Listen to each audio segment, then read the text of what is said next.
everyone, welcome back to the Stanley Parable. We're doing it. This is weird. All of his co-workers were gone. What could it mean? Stanley decided to go to the meeting room. Perhaps he had simply missed a memo. Perhaps, but I don't know where I am. Oh!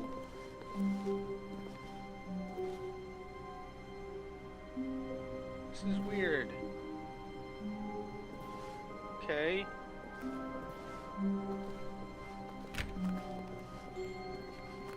It's cool, but it's weird. Okay. Well, that's all for this episode.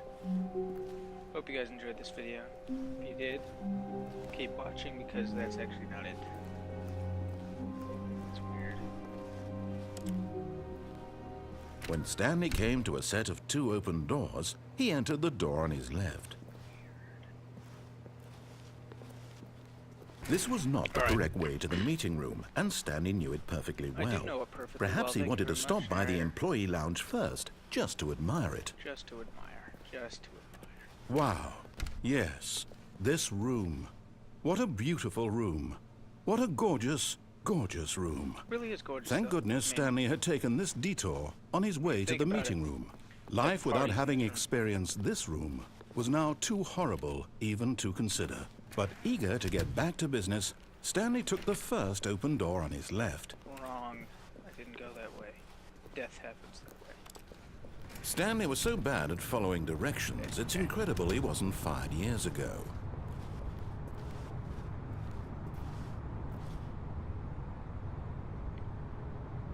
Jumping off the cargo lift is $5,000. I'm gonna be dead if I do that, though.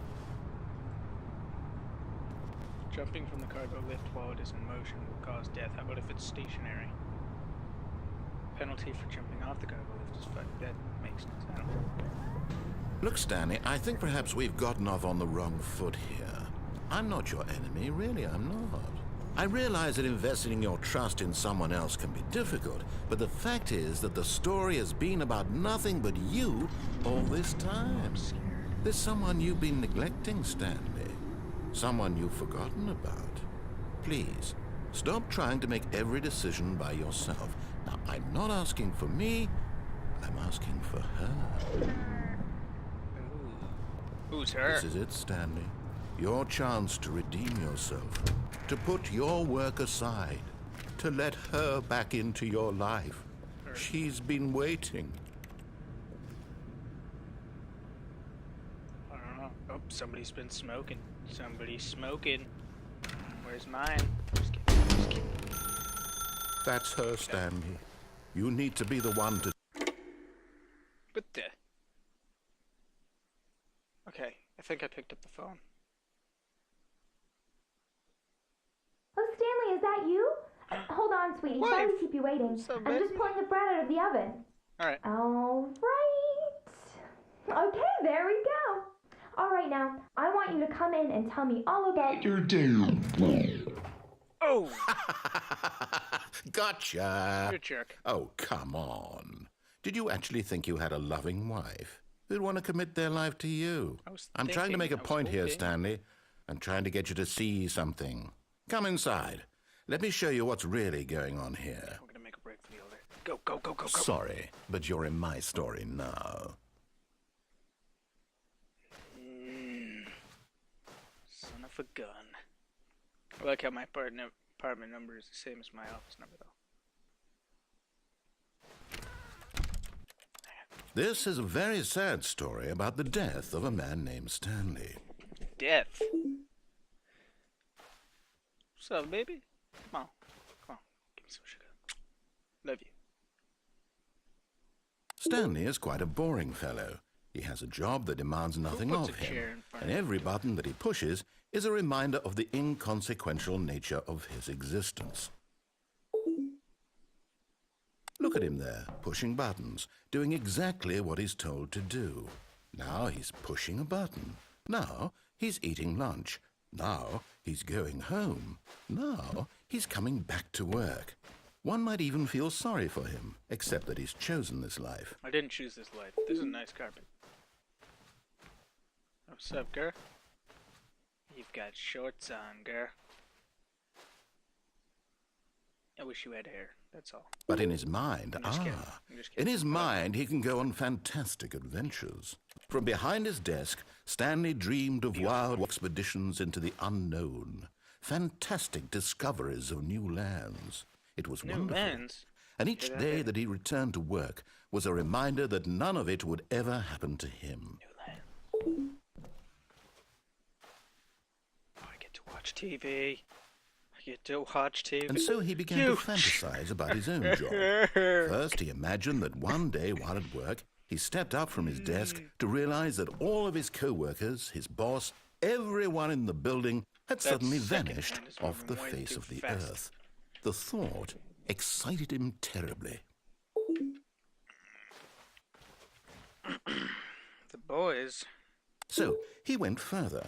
He imagined that he came to 2 open doors and that he could go through either. At last, choice. It barely even mattered what lay behind each door. The mere thought that his decisions would mean something was almost too wonderful to behold. Choices. As he wandered through this fantasy world, he began to fill it with many possible paths and destinations. Down one path lay an enormous round room with monitors and mind controls. And down another was a yellow line that weaved in many directions. And down another was a game with a baby. And he called it the Stanley Parable. Telling my kids a story. It was such a wonderful fantasy, and so in his head he relived it again, and then again, and again, over and over, wishing beyond hope that it would never end, that he might always feel this free. Surely there's an answer down some new path, mustn't there be? Perhaps if he played just one more time. Pay attention. Now, what's missing? But there is no answer. How could there possibly be? In reality, all he's doing is pushing the same buttons he always has. Nothing has changed. The longer he spends here, the more invested he gets. The more he forgets which life is the real one. I am sorry, excuse me. And I'm trying to tell him this, that in this world he can never be anything but an observer. That as long as he remains here, he's slowly killing himself. But he won't listen to me. He won't stop. Here, watch this. Stanley, the next time the screen asks you to push a button, do not do it. Wow. I'm sorry for that, guys. Wow. Oh, allergies. They're getting to me.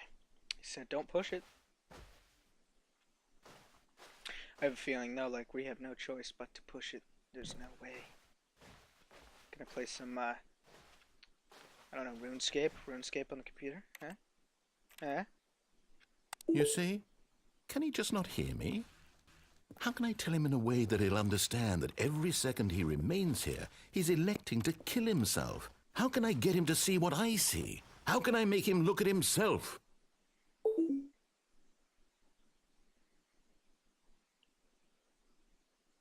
I'm questioning nothing. I suppose I can't, not in the way I want him to. But I don't make the rules. I simply play to my intended purpose, the same as Stanley. We're not so different, I suppose. I'll try once more to convey all this to him. I'm compelled to. I must. Perhaps, well, maybe this time he'll see. Maybe this time. And I tried again, and Stanley pushed a button. And I tried again, and Stanley pushed a button. The lamp went out. Said please die. That's just straight up mean. How long was I sitting there? Stanley wondered to himself. Minutes? Days? Centuries? Did something crucial happen while my senses were turned? He made a note to be more careful with time from now on. Well, guys, it's been a nice episode. Hope you guys enjoyed it. If you did, leave a like, subscribe, and comment down below.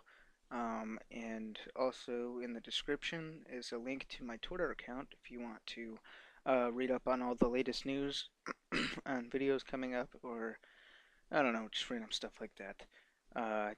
We'll definitely see you guys in the next one. I'm very sorry for the bad audio quality that I've been having for the past couple of episodes.